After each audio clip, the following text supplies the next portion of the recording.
Okay, tips on how to get press coverage. So,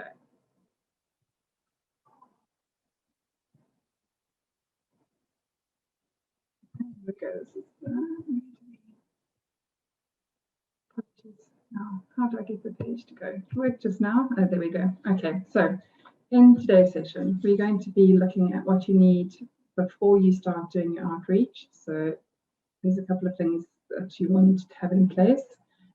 Ideally, before you speak to the journalist, just so that when they do reach out to you, you are able to provide them with everything they need straight away.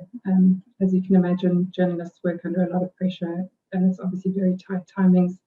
So it adds value to them if you can be somebody who can give them everything that they need straight away. And some experiences I've had in the past, if a client doesn't give them what they need when they need it, they tend to get a little bit grumpy about it, in the nicest possible sense of the word, and they can blacklist you. They get a bit grumpy, and especially if for someone like the BBC, where they've got a big database of all the journalists access their experts from that database, then if they put a little blacklist against your name, you obviously want to avoid that. We're going to be looking at how to find your media targets, what to say to them, how to say it to them, when to say it, and a couple of tips of what not to do. So first, before we start, I just want to look at why PR. And obviously, it's free. So for me, as a business owner, you're not putting out any capital, and you can do this all from your home, from your business, without having to spend anything. Obviously, if you're looking to do bigger, more complex campaigns, then it is worth looking at hiring somebody. And I'm hoping that through understanding some of these tips as well, that could also help you identify what to look for when you are going to be working with somebody. There's the credibility and trust bit. It's the third party in the journalist who is doing their research on the expert. So when they write the story in the publication, it gives the reader a sense that the due diligence has been done. So it makes your brand more credible. It gives the whole like, know, and trust factor, so people are more likely to buy from you, and it improves your reputation. And it can be seen, depending on obviously who you get on. If it's BBC, for example, or ITV, then it can go to millions of viewers, which is good return on investment. Leads to more clients, more leads, more speaking engagements. You can also increase, if you do speaking engagements and get paid for them, the more confident you are, the more experience you have, the more you can show speaker reels, the more you can also increase your fees, increases your social media followers, and can help you attract investors if that's what you're looking for. And then the collaborations as well. There's one example of a company in the US who they're called Delish. They make ice creams, and they've partnered with the Health and Wellness magazine to create a keto ice cream. So that's the people that follow the high protein diet, and it became one of the best-selling products that they've had in a decade. So it's those kinds of collaborations, if you think out the box as well, where you can actually work with a media partner to promote your business as well as being profiled in their publication. And that leads to, through exclusive collaborations as well. So moving on to the pre-outreach setup. So the things that you need in place before you do any of this is you have to have your website ready. I was working with a client a couple of months ago who didn't have the website ready. They started their media outreach. I had said to her, you should have this fixed, especially the ticket sales section wasn't ready. And she got a couple of complaints, etc., from people because it wasn't ready when she had done her outreach, which is a bit of a shame, but she managed to pull it back by keeping their contact details and reaching out to them as soon as it was ready. But to prevent that kind of stress in your lives, probably better to have that done beforehand. And I'll touch on your media toolkit below as well. So your media plan it's not exactly your PR strategy. Your PR strategy is a much broader picture of your objectives, your target audience, the types of products you're going to be selling and who you're selling it to. your media plan is included in your PR strategy, but your media plan is more about the actual angles and the actual publications that you're going to be targeting and who you're going to be saying it to, so that you can prepare for that as well.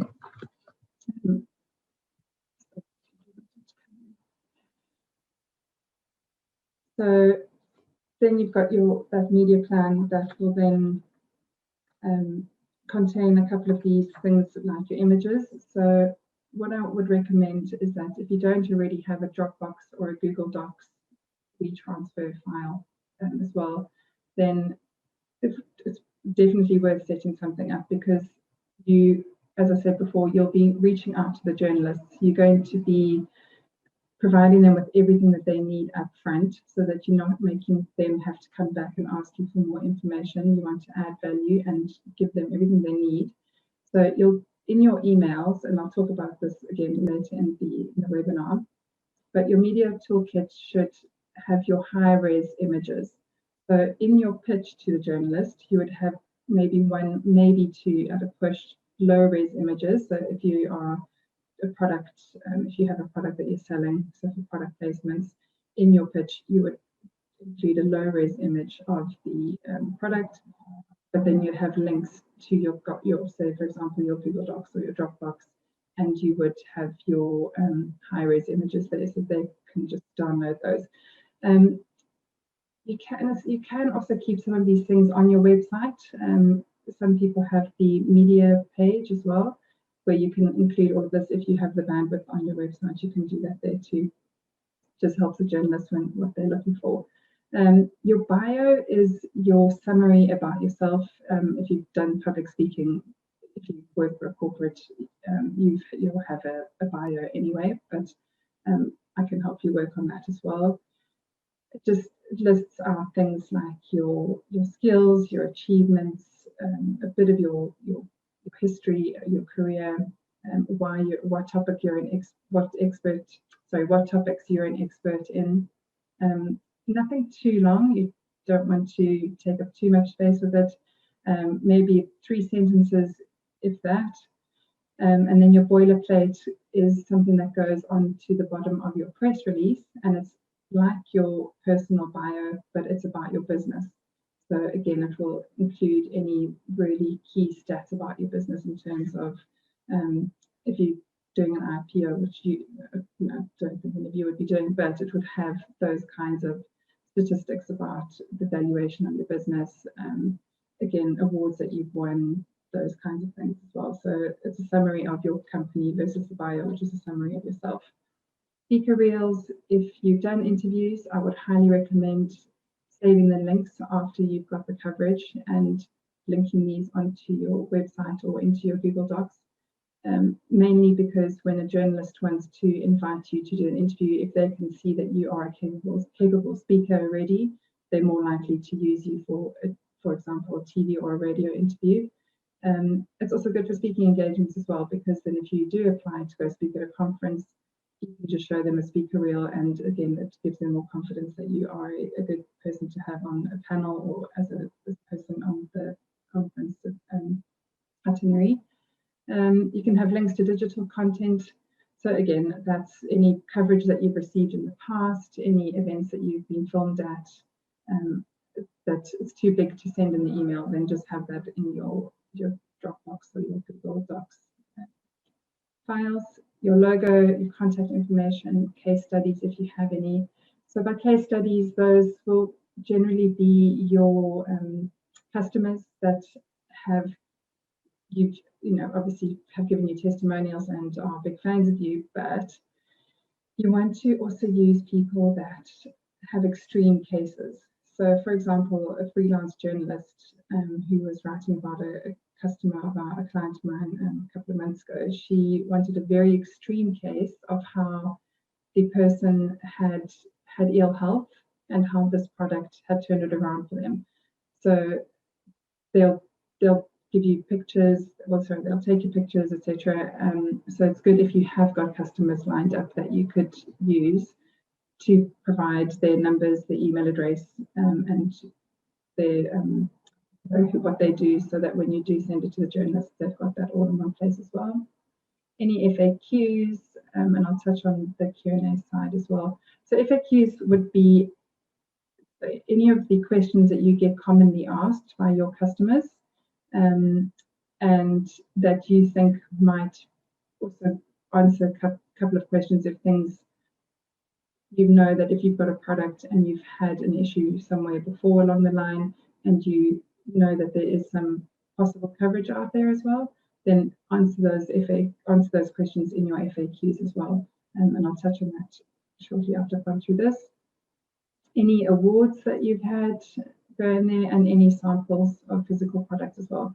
A couple of years ago, Media Toolkits used to be a more physical product, but obviously they're more turning onto online. So if you do want to give a journalist samples, you just have to let them know that they can get those from you. So the Q&A is also useful with handling issues that might come up. Like I said earlier, if you know that you've got problems, or you've had problems in the past with certain aspects of your products or your service, or you know that it could be controversial, then you would include those in your Q&As. And that's really useful, having those Q&As done up front, because if you do have an issue in your business and the journalists are phoning you and asking you for a statement, if you've done those up front, you've kind of thought through what the messaging should be for those Q&As, then it's less likely that when you're having the journalist calling you for a comment, you will be in an emotional state at that time. You're not thinking clearly as much as you would be if it wasn't happening. So don't leave it to the last minute to try and come up with a statement, because that's just a reputational disaster waiting to happen. Those are the things that you need. I would say you should really have at least some of those elements. I would say images, absolutely. Speaker reels, maybe not so important. Bio, definitely. Contact information, case studies, nice to have. And the rest, I think, yeah, outside of the Q&As, those are all important things to have. Any questions on that so far?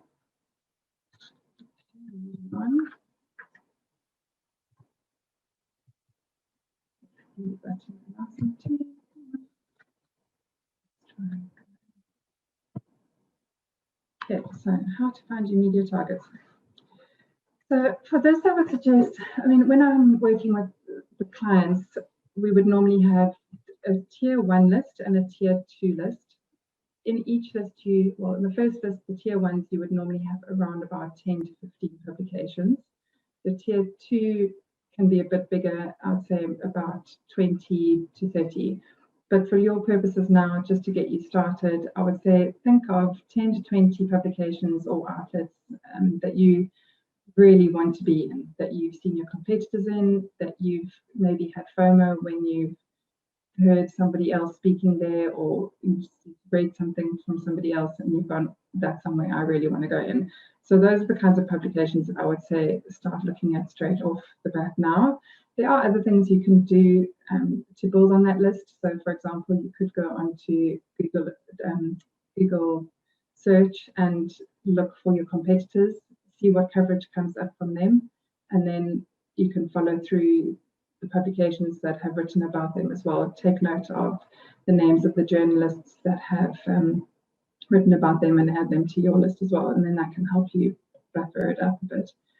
But once you've got that list of publications, then I would prioritize which ones go into your tier 1 list, and that's the ones that you absolutely must be in kind of publications. And then the tier 2 lists are really nice to have. They could be a bit smaller, they could be a bit more general, rather than the niche ones that would be in your tier 1 list, and you can keep those as your backup. So when you are targeting the journalists, you're always going to target your first 10, I'd say, in your tier 1 list, and then you can send over to the tier 2 once you've got your coverage in them as well. Then you can maximize your impact by repurposing content as well and sending to those in the tier 2 list as well. And then very important is to start following the journalists and the publications as well on Twitter or LinkedIn. I prefer to use Twitter. And actually, interestingly, I saw a stat the other day that 76% of journalists use Twitter to find their stories, and 37% plan to use it more. The trade press, 46% of the journalists use LinkedIn, so still quite a good one to do if you're going to be targeting the trade press as well. And on social media, I would highly recommend that you only use it for building your relationships with the journalists. It's the way of getting to know them, and ideally you would do it for a minimum of 6 weeks before you actually start pitching to them.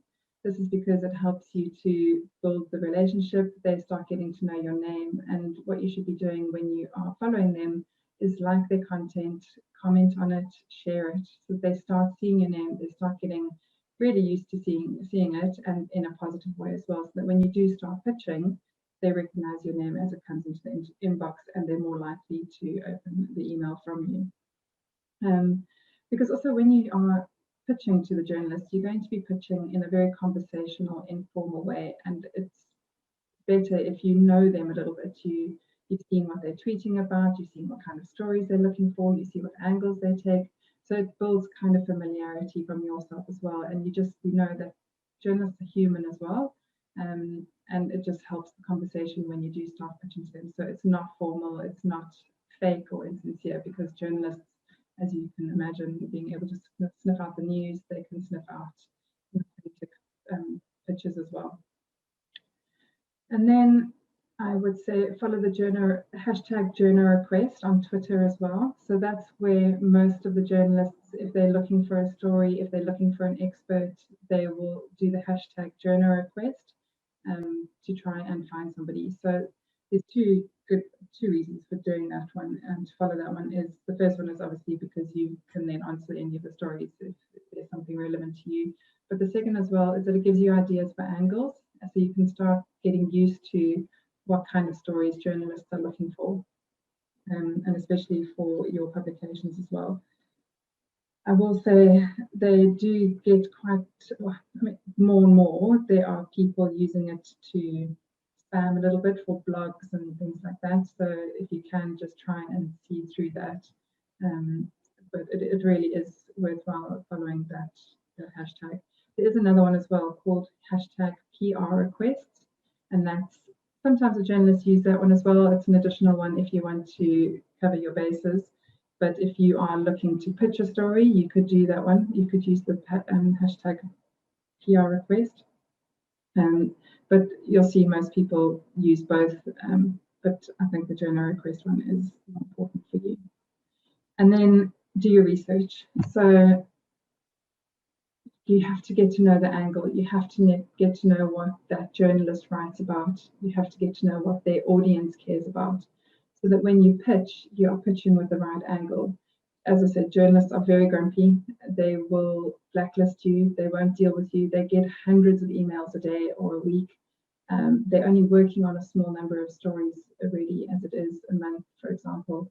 I think I saw another stat that said they generally only working on about 25 stories a month on average.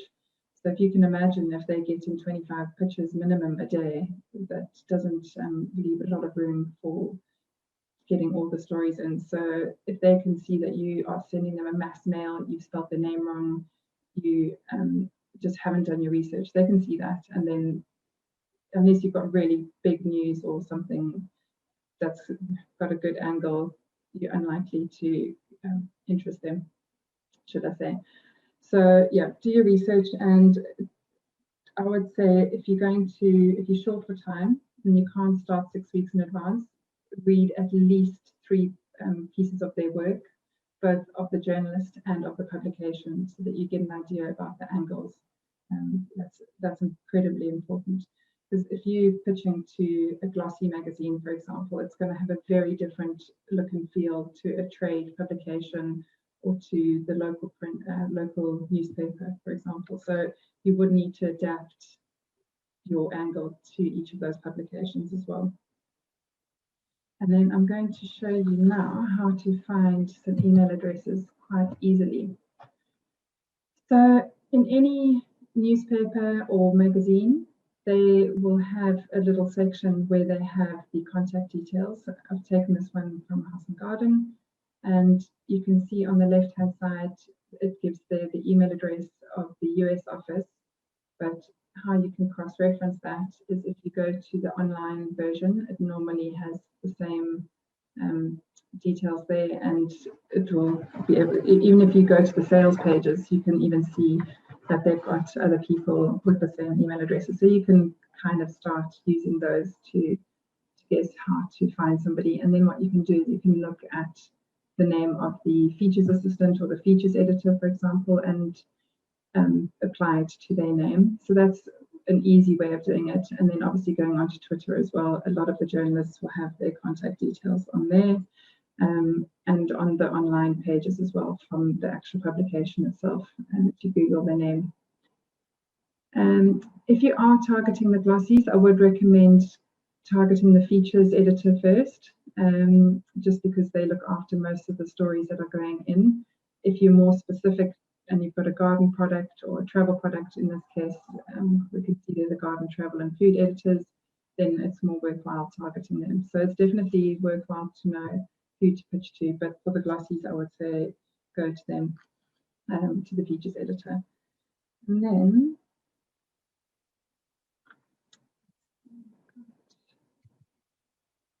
what to say? So if you've started looking at the different angles for the publications, that obviously gives you a bit of a step ahead.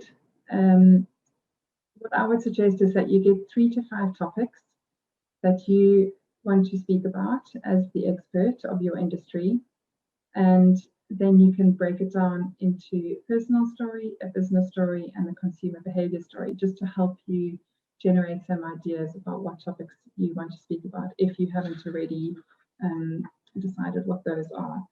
So when it comes to news, personal side of the story, obviously it's different if you are not ready to talk about something, but news is about human interest. So you're more likely to get a story accepted if it does have that human interest angle,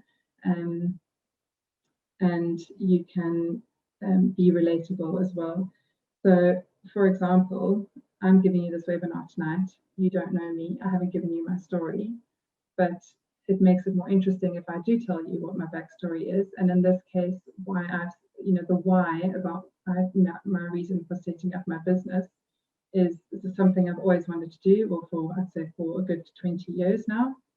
And I've never really had the time to do it. And I've been working for big corporates. I've really enjoyed it.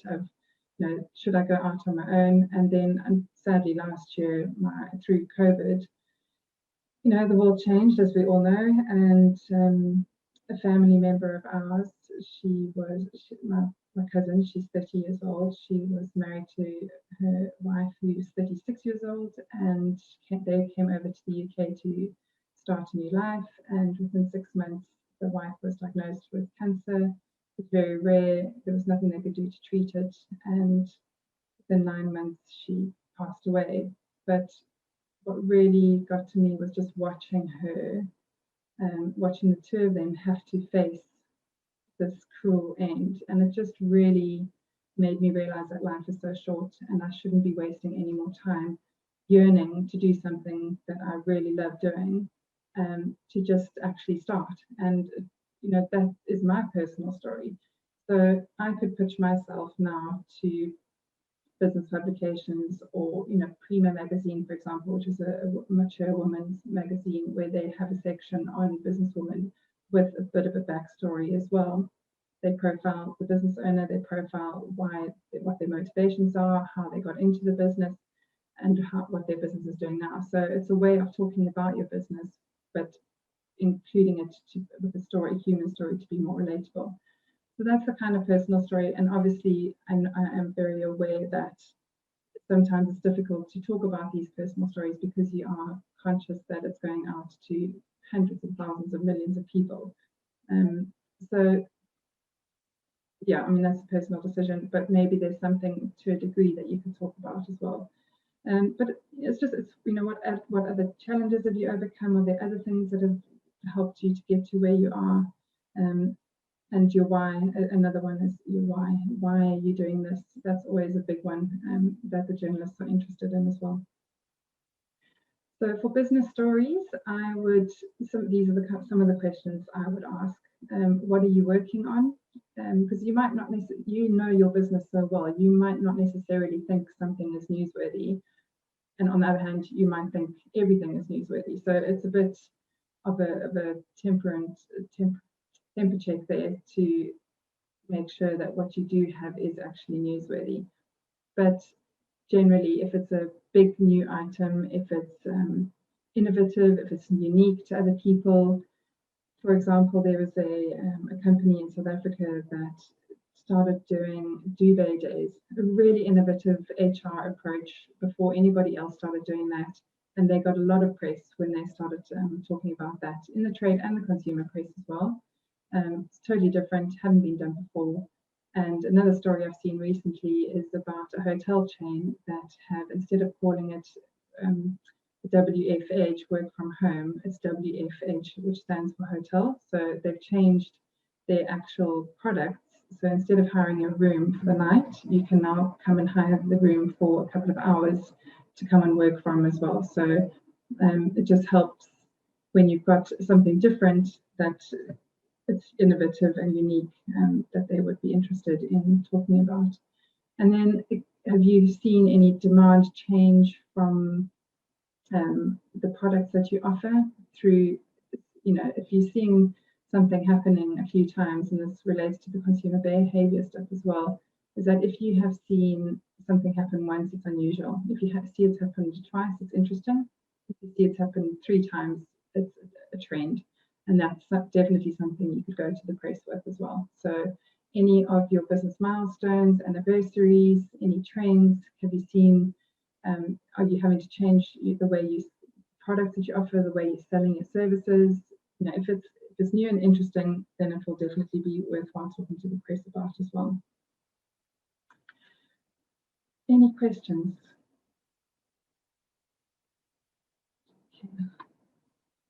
So when it comes to opinions, one little tip that a few people remember to use is letters to editors.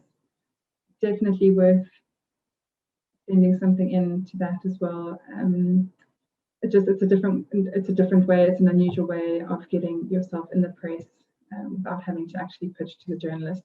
So if you've got a strong opinion, if you've got a different opinion, that's and if you see something on the news, for example, and you think that you've got something to say that's different, the press would like to know about that. Those kinds of stories get picked up often. Not even stories, but those experts get picked up quite regularly because it's different to what everybody else is thinking. So if you do have strong opinions, it's absolutely fine within reason. But yeah, definitely give it a go if you think you can help say something on that. And then with thought leadership, stick to the solutions for the industry issues. A lot of people think that they're being thought leaders just because they're speaking about something that is innovative, but it's more about progressing it and trying to see the future, the way those things are going to go, based on what you're seeing now, and studies that you've done, etc. And just while I'm saying studies as well, that just reminds me that stats, data, very important. Journalists generally love those. So if you can even come up with a survey idea to generate coverage, you don't even have to have a story. You could use data to try and do that. I love doing that. And I had a client also recently who was a bit of a hard product to launch, mainly because they didn't want to be a spokesperson, they didn't want to put anybody forward for it, they didn't have any evidence for the product, they didn't have any data either. So we were trying to work on getting those assets into place, but what we decided to do was create a survey and generate the interest out of that. So it was for a product that protects your body from the harmful frequencies from electromagnetic frequencies. And the survey that we looked at doing was seeing how many people sleep with their phone off or next to their head at night. And based on, and there was a couple of other elements to that as well. You know, you could break it down by locality. So do people in the north do that more or less? Do men versus women do that more or less? So there's those kinds of things that you can also think about if you're trying to create a story with data. But stats are a friend of the journalists and the PR people. Okay, so what you can also do is to try and figure out what you can say to the stories as well and to the angles. Is if you go online and you go to a publication's sales pages or contact pages. In the Home & Gardens case, it's under their contact, but I've seen other publications that do it under their sales pages. It's called a media pack or an editorial calendar or a forward features list. In this case, it's the media pack, and you can just click on that to take you through, and I'll show you what it looks like. This is just an extract from it, but generally what you'll find is that it will show you what they are working on in the coming year, the next 12 months. You can actually see what the themes are, and then you can tailor your pitch to that. And one thing to bear in mind with the publications, the glossies and the magazines, they generally work 3 to 6 months in advance. So if they're saying in August 2021 they're working on the summer issue, definitely send them your pitch a minimum of 3 months in advance. That's because by the time they've got to get that to press, the proofing, all that work as well, it takes them that long to get it out, and then obviously to distribute it as well. If you aren't sure, just phone the reception or the sales team and just ask them what the deadlines are for the advertising, and then work a couple of weeks back from that, probably about 6 weeks to be safe. But I'm sure if you had to ask a receptionist how far in advance they're working, they wouldn't mind telling you either. I wouldn't recommend calling the journalists. They are too busy to be answering those kinds of questions. And they can be quite unfriendly on the phone sometimes, speaking from personal experience. But they are human, and if you go in with helping them, they will respond in kind. I think it's just they get so many people wasting their time that they I don't blame them sometimes for getting a bit grumpy. The other thing that you'll see in the editorial calendar or the media pack is the demographics, which is also really helpful because then it gets you to see if it matches who you're trying to reach with your target audience as well. So in this case, you can see 76% female readers. If you're targeting males of an average age of 30, this is definitely not going to be the right publication for you. Any questions so far?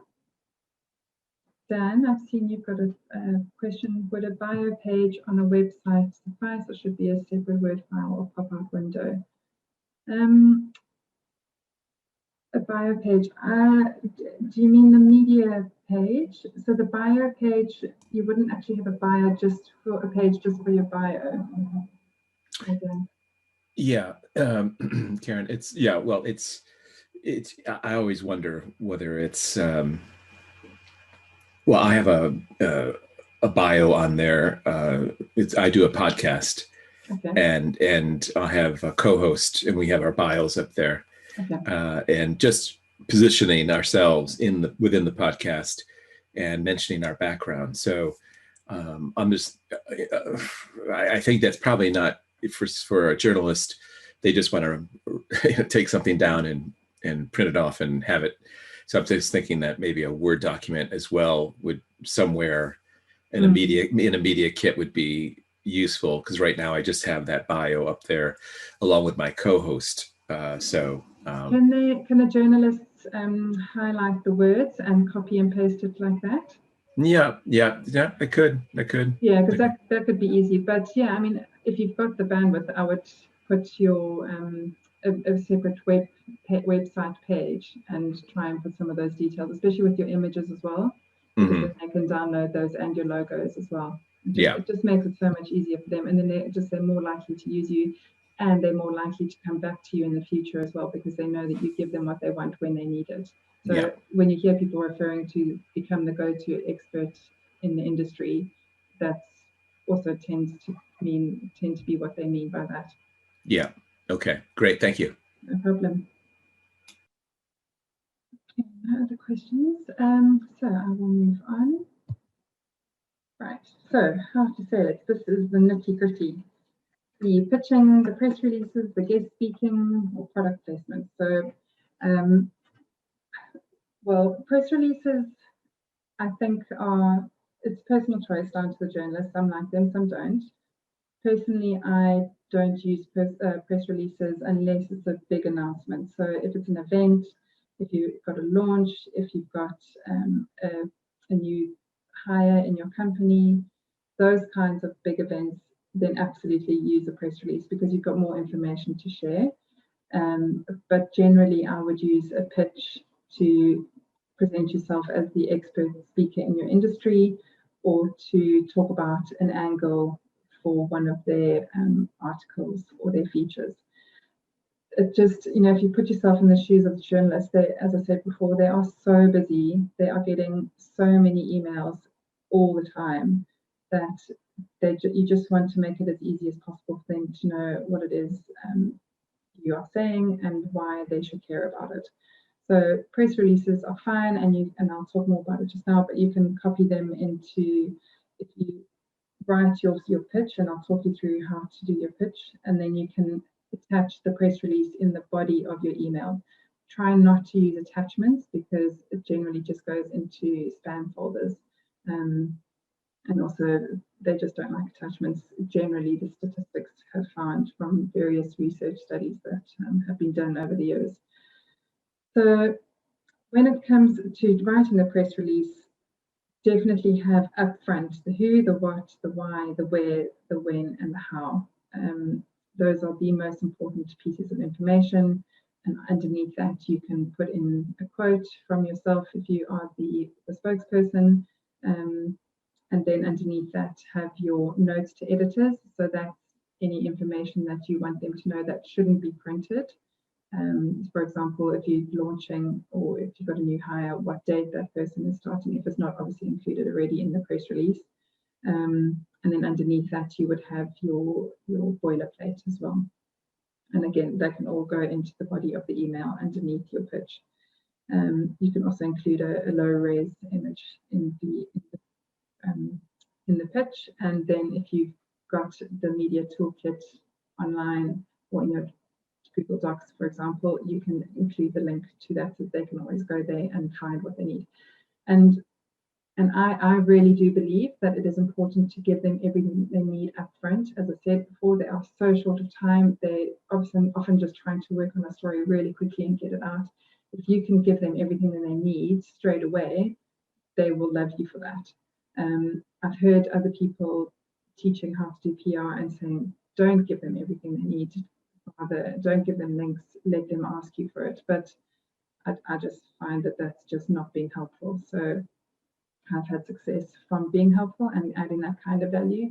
So it works for me. So that's why I recommend that. And then when you're doing your press releases as well, I would suggest that so this is where your media plan comes in, and it's quite important because you think in advance which publications are your tier 1, which ones are your tier 2. If you've got a media angle, if you can cut, your media plan will help you decide what angles to give to each of those publications specifically as well.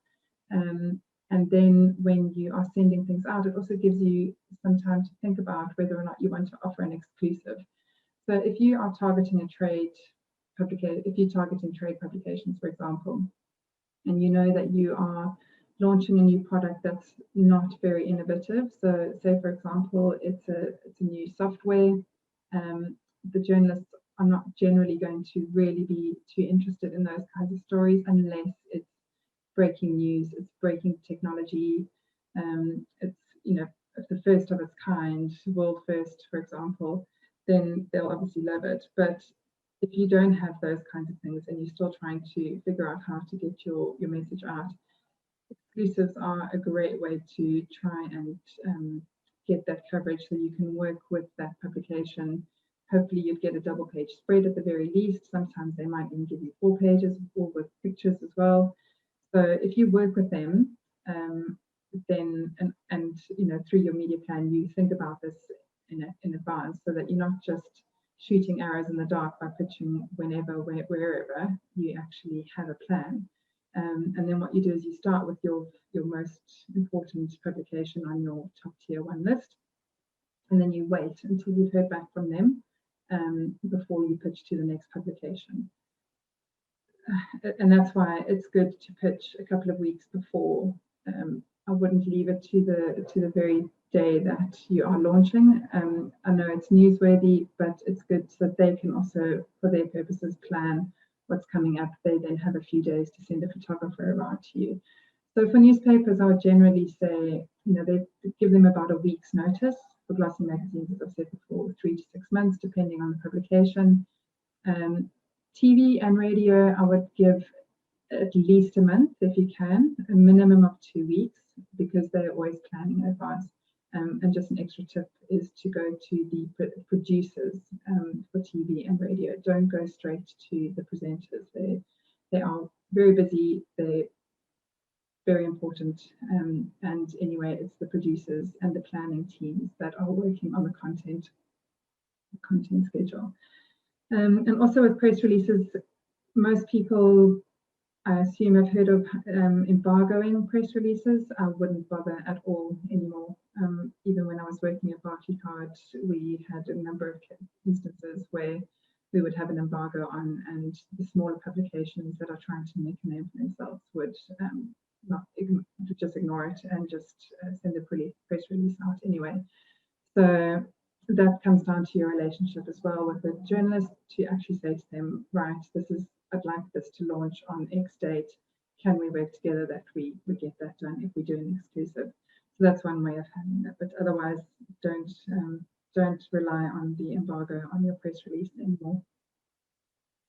Okay, coming back to pitching, I will, my next slide will go onto that. So I'll carry on speaking about guest speaking. So again, when I show you how to do the pitching, when it comes to guest speaking, you can use the same kind of format as well. And I'll talk you through that next. But when I say guest speaking, I would highly recommend, it's nice to know that Dan owns the podcast there, because I think podcasts are incredible opportunities for both business owners to extend your network, extend your reach of your message. And I would highly recommend that if you haven't already got podcasts on your list of publications and outlets to reach out to, then add them on. It's a growing industry, and yeah, it is just the way of the future. So it's really good for you as a business owner. And once you're on the podcast, you get picked up, you know, as often as people are carrying on listening to that channel. And it's definitely working for me. Yeah, so also, and then use for conferences as well. So for summits, you can use that same guest speaking pitch as well, requesting to be on their panels and as speakers. And then for product placements, yeah, if you've got a product, I highly recommend these. So obviously the glossy magazines tend to have the pages near the front where they show, you know, what's new, what's coming up this season, or what's coming up this summer. So you definitely want to keep an eye on those. I would use your editorial calendars, your forward features, as I've shown you already, to see what's coming up and when, so that you can target those in advance.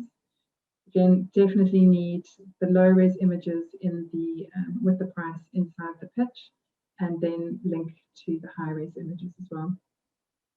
And also don't forget, newspapers often have supplements as well for the weekend sections, so it's definitely worth checking those ones out. And if you do ever have a bit of money to spend, then I would recommend looking at putting your products into TV shows, for example. Don't approach the BBC. They will never use product placement, but other TV shows will use them, obviously for a bit of a price, but it depends on your budget and it depends on the target audience that they're reaching.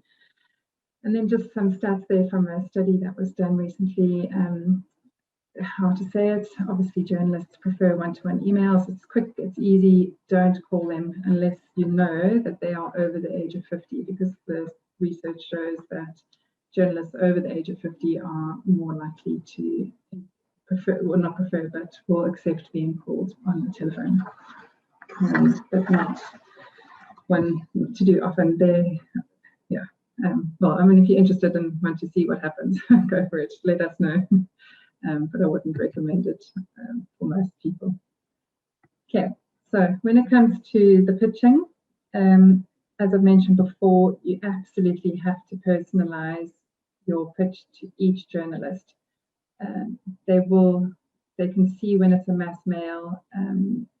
They don't like it, especially if in some case I've known, unfortunately, a colleague who sent out a mass mail and used one person's name on all of them, so didn't get very much pickup, unfortunately. But some of the top reasons, again, in the studies that I've been referring to here, some of the three top reasons for journalists rejecting pitches are because of bad timing. So either you haven't given enough time, or well, generally you haven't given enough time, lack of personalization, or the pitches are too long. And you can see in my block there called Body, I would recommend no more than 2 to 3 paragraphs in each pitch and 2 sentences in each. So what you want to do is just really get to the core of the matter straight away. You can even, in your first sentence, summarize the angle. So you would do the same in the subject line. And as you can see there, it says 9 to 10 words. Also, some studies say as well 60 to 75 characters. Just keep it short, keep it succinct, summarize your angle, and just make sure it says what it needs to say. And then into your body, you can use your first sentence either to elaborate a little bit more, or you can just flatter them as well. So that speaks to the personalization bit. So if you've read one of their articles and it really appealed to you for whatever reason, say so in your email. So, hi, Janet, really loved your piece on how to do something. And, you know, you can either add value onto that and suggest somebody else that they could speak to in relation to it that could help build the story, or you could say how it affected you and why it's important to you, just so that you're flattering them. They know that, and they know that you have then done your research as well. So then it's also less likely that you're doing a mass mailing. I have also heard some journalists say that you could put their name inside the subject line. So if you are short of, if you've got fewer words than 9 or 10 words, put in there, hi, Janet, and then semicolon, and then the summary of the angle as the subject. But do not use pleasantries. Just get straight to the point. They're literally, I've seen them, they just hover their hand over the mouse if they see, hi, how are you? Did you have a good weekend? It's just delete straight away. You're not getting to the point, you're wasting their time. They're busy, they're pressured. Just jump right in with, this is what I'm contacting you about. This is why you should care, because obviously why their audience should care. And just as it says there, just be conversational. Imagine you are speaking to your friends. So, and this is why using Twitter is so important, because you get to know their style, you get to know what things they're working on, so that when you are pitching them, it's like you're speaking to a friend. And that's how I write my pitches as well, is that I pretend that I'm speaking to a friend, just to keep it flowing and attractive to them. And then your assets, I've touched on that one before as well. And then when you email them, let them know that you will share the coverage. If they cover you, you'll share the coverage to your networks. So if you put yourself in their shoes, they've got to look good to their boss. Papers and publications are all going online now as well. They're not doing as well in hard copies. So, the whole social engagement, their bosses are, are these stories getting traction? Are they getting engagement? So if you can show that you have, doesn't even have to be a huge audience, but if it's an engaged audience, that's key. So you are then helping them look good to their boss. So bonus. And tag them in it as well. So if you do get the coverage, tag them on your social media channels when you do share things, and then always follow up with a thank you. It's surprising how few PR people actually follow up with a thank you after the journalist has covered it. And I just think it's a really nice touch. And again, it comes back to the whole point about them using you again in future. If you help them, you say thank you, you appreciate them, they like that. Okay, any questions there?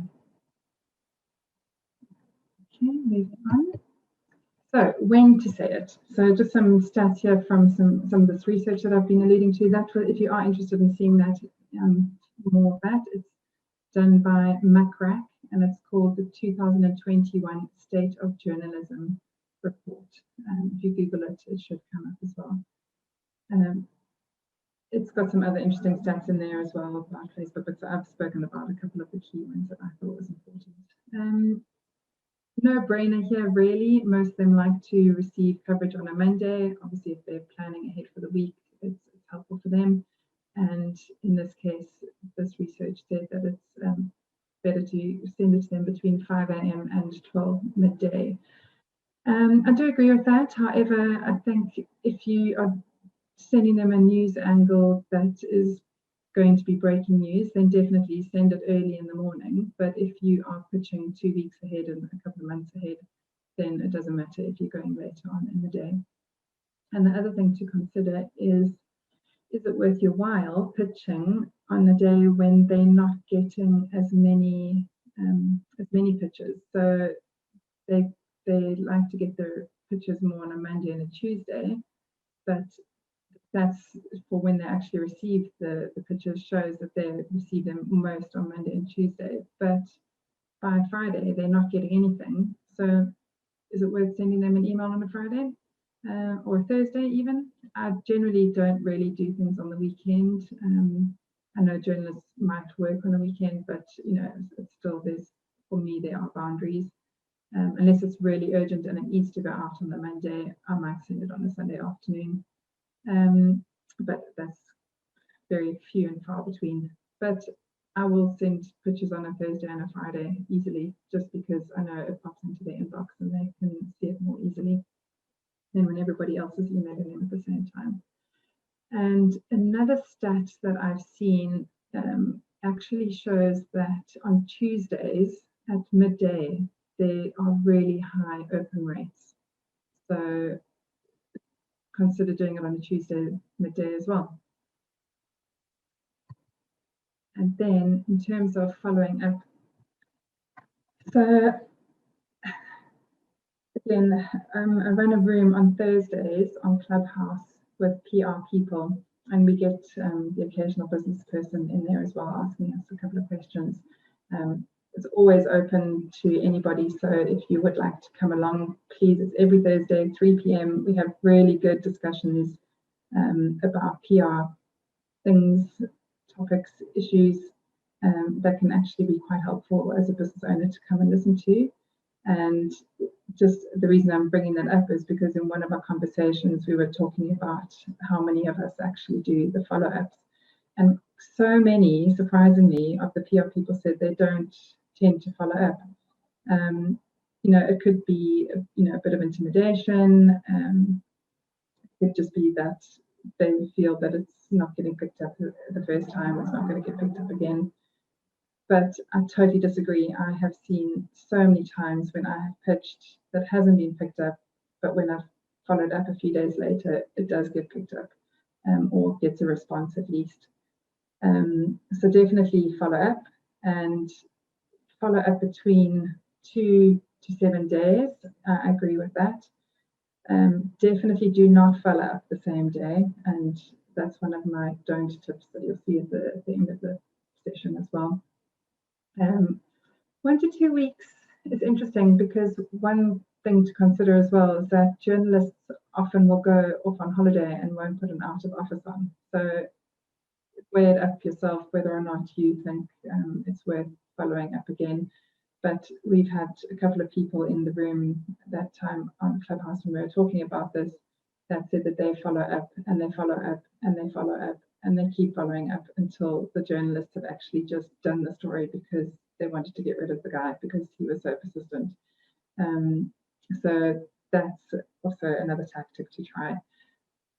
Yeah, but I would definitely say follow up. And another PR company who runs a media database, they did another study on all the press releases and pitches that were sent out through their database.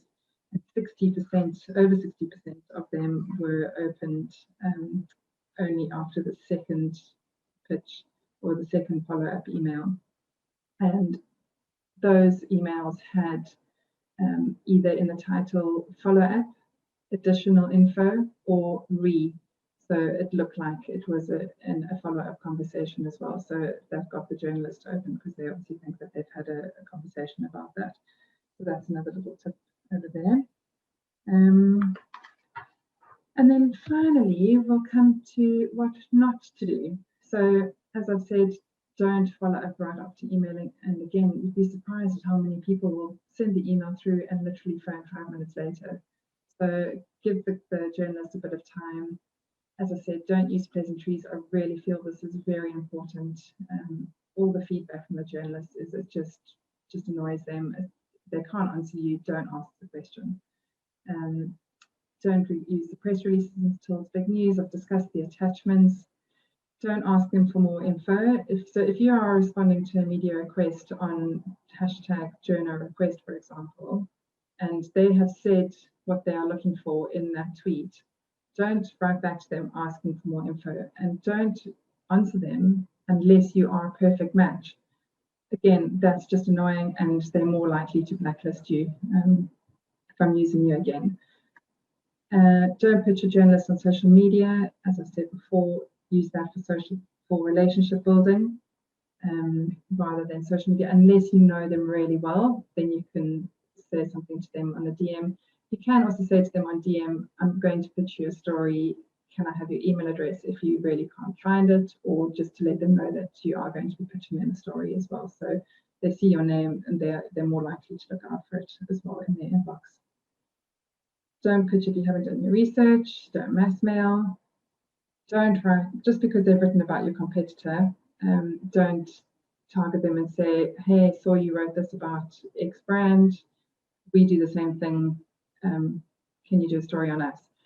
Absolutely not. Rather add value. If you can see that what your competitor has said and is, yeah, I mean, it might be right, but can you build on the story? Can you add some kind of different perspective? Like I said earlier, if you've got a strong opinion and it's different, interesting, they'll lap that up. And again, just if you are sending out emails and you are copying and pasting from one email into the next, please just make sure you don't spell their name wrong, and just make sure that you use the right name as well, and don't use caps in the subject line.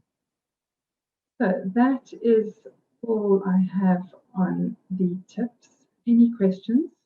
Okay, here we've got, are those pictures aimed at newspapers, magazines, trade publications, or all of these? Those are all of them.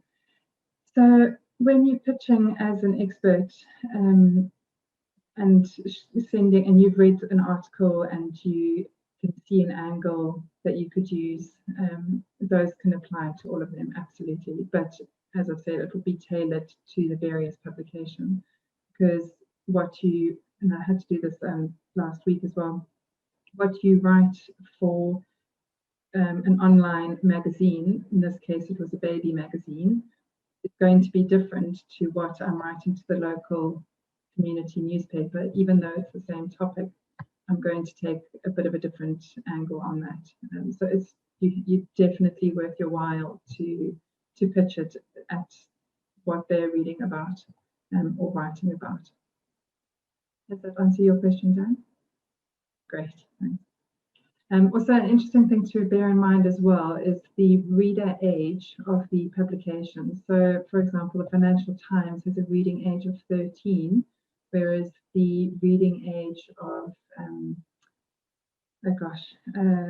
the Sun is a 6-year-old. So you can also obviously determine where you want to put yourself at those journalists as well. Okay, any other questions? Fine. If you don't mind, I just wanted to tell you a little bit about who I am and what I do and why I'm doing this webinar. Well, obviously, as I said before, it's because I get asked some of the same questions. So I thought it would be helpful to share with you in a webinar answers to some of those questions and a few tips. So I'm Karen Fields. I have been working for NPR since '95, was when I studied my first diploma. I have worked for in-house companies, in-house agents, in-house PR teams for Barclaycard, AIG, a couple of others. I've worked in agencies. I've worked looking after Visa for South Africa and Africa, Nestle, Whirlpool, Hiscox, and others. I've advised small businesses, I've advised startups. I love it. I'm just so passionate about how PR can actually help business owners for free to get, using these tips that I've just shown you now, you could easily go off and put yourself as an expert to a couple of publications and get some pickup. I've also been doing business planning at the Bank of England. And one of the reasons that I have now set up the PR engine, which is the membership angle, that membership element of my Kula Communications PR agency, where I teach business owners how to do their own PR in 20 to 30 minutes a day. That's all I really think that you need. So I totally get it. I mean, having worked at the Bank of England, looking after business planning, I have become really close to what a business owner is focusing on. I understand, by having my own business, how precious our time is to do all the things that need to be done. And I often hear the argument that I don't have time to do the PR, I don't have time to learn. But yes, it might take the initial investment of your time to learn some of the detail about how to do these things. But once you do know, that skill is with you for the rest of your life that you can tap into and use at any time that you need to. And in 20 to 30 minutes a day, you can be reading about publications, you can be reaching out to liking, sharing, commenting on social media on journalists' profiles. That doesn't take a lot of time. So I think even 20 to 30 minutes a day is, you could push it to 15 minutes if you're really in a bind. But I really do believe that you should be doing this every day, if not a minimum of 3 to 4 days a week, to be able to see the long-term results. Because once you've got those relationships with those journalists grow. They come in at the low level. You can start becoming friends with them at that level, and then they grow up, they move, journalists are always moving, so they become editors really quickly. And then they take you with them because you're their contact and you've proven yourself to them. And the other thing that I've really focused on, partly from working at the Bank of England, but something I'm very interested in, is process improvements, process efficiencies, being agile, being flexible, and adapting ourselves. So I think that all comes together quite nicely in my doing this membership, and to just hone in on those skills that you really, really, really need, rather than trying to teach you everything. And what I teach in my membership are the basics about how the media works. So the types of journalists that you get. If you remember back to the House and Garden list that I showed you earlier, there are so many journalists and different editors, and it's really hard to know between one publication to another what their job role actually includes, because they can be so different. So I will be doing interviews with journalists as well, and helping you with your media toolkits, going into that in a lot more detail, helping you to develop your PR strategy, which includes your objectives. And just one thing I'd say there as well is that your PR, you shouldn't be doing PR on its own. It's to help you achieve your business goals. So you really need to be clear on what your business goals are, because then your PR objectives can help you to achieve those. And I've touched on the media plan. I help you to understand how to build those media relationships in a lot more detail. I've also got access to media databases as well. So if you need a contact, I can help you with that. I get my own media alerts as well, so I'll be sharing those in the group too. I can give you, I give pitches and press release templates. And again, for products, for services, for guest speaking, for all the different areas that you do. I give media training. So again, for different types, you've got how you handle a Zoom interview to how you handle a TV or a radio or even a print interview will all be very different. And the skills that you can use from the media training can be transferred across to public speaking. I'll also be interviewing mindset coaches and confidence coaches as well, to try and help the people that are possibly introverts or just not okay with public speaking to get confident and showcase yourself as the expert really that you are. We touch on issue management. I used to work, well, as I said, I've worked at AIG and I was there when the crash happened, and it was a very good case study for what not to do in a crisis. Basically, they would not let us issue a statement to the press for 3 days. We all know how that played out. So yeah, so what not to do, don't follow AIG's example. So we touch on issue management as well. I'm not an expert in crisis communications, but I have contacts that are, and I can bring those in as well. So through this membership, it's all about the feedback about what people are looking for, that I can then tailor the content to you. And we will look at industry trends, like I've shown you some of the stats now, and case studies of good and bad examples of PR activities and campaigns, so that we can learn what not to do, what to do, etc. The Burger King debacle that recently happened on International Women's Day is one of my recent case studies. That was quite interesting to see how that all played down and who was involved, etc. And then finally, just about what's included. I've got 2 levels for the membership. I've got the PR Essentials. So, and then I've got the Standout membership, which is more of the VIP. And I'm taking members in at the moment at a founding members rate. So that means that you would pay that same fee for the duration of your membership, even though the prices, they will go up once I do launch to the public. And those spaces are limited. So the PR Essentials, you get the private Facebook community, and that and then you get the accountability partners as well. And this, again, statistics show that if you have an accountability partner, you are 65% more likely to achieve your goals.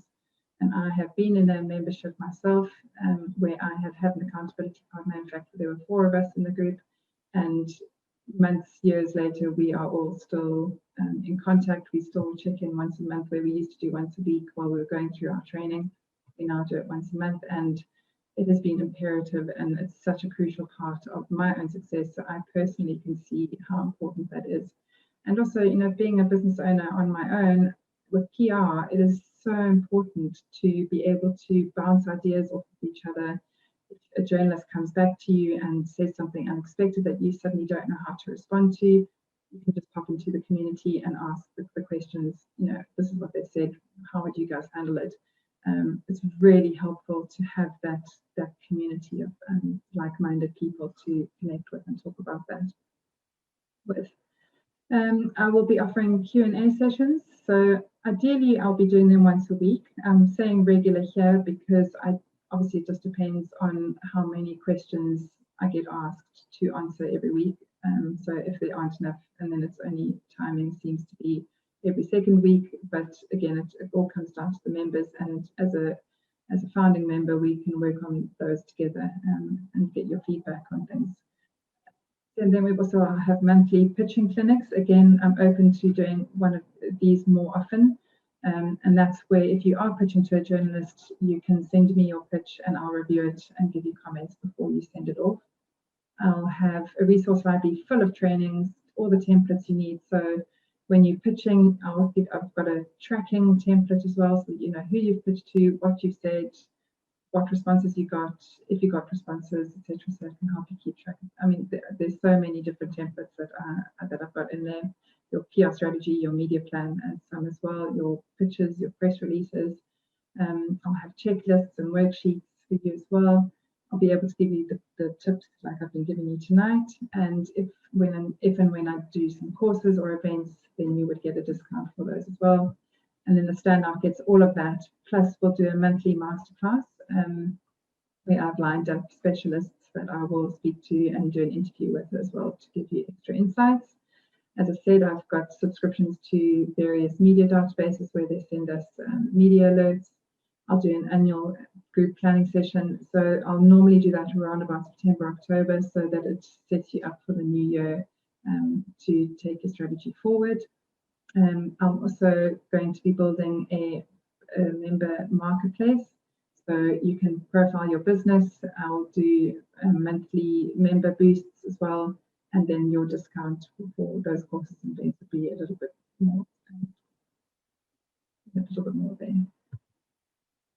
And that is the end of the presentation. So I think that would, well, let me see the quote there from Richard Branson. Says, publicity is absolutely critical.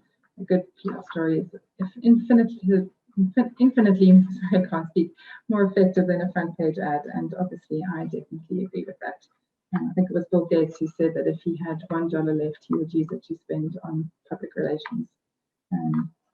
But yeah, I also just wanted to mention as well, I was looking the other day for a press release course and I saw one for £400 and I was just, yeah, quite impressed that for the PR Essentials at £39 a month, it's £468 for the year. And then for the stand-up membership, that would be £708 for the year. A PR freelancer generally costs us between £250 and £360 a day. So this is obviously really, well, for me, it's really good value. And also when you do decide to hire somebody, if you ever do need to, having this experience about how PR works, you know then what to look for in somebody that you are hiring into your team, or if you're hiring a publicist to help you with the campaign. Any other questions? Our pleasure, Alex. Thank you, Dan. Well, I'm very glad that that's helped you guys. Mm-hmm. Thank you, Karen. I got a scoop, but thank you very much. That was very good. Great. Thank you so much, Dan. Thanks, Karen. I'm going to go. Okay. Thank you, guys. Thanks so much for joining me. It's been absolutely lovely. I know I've been talking a lot, but yeah, I really appreciate you all joining. Thank you. Thanks, Karen. Have a good night. Bye.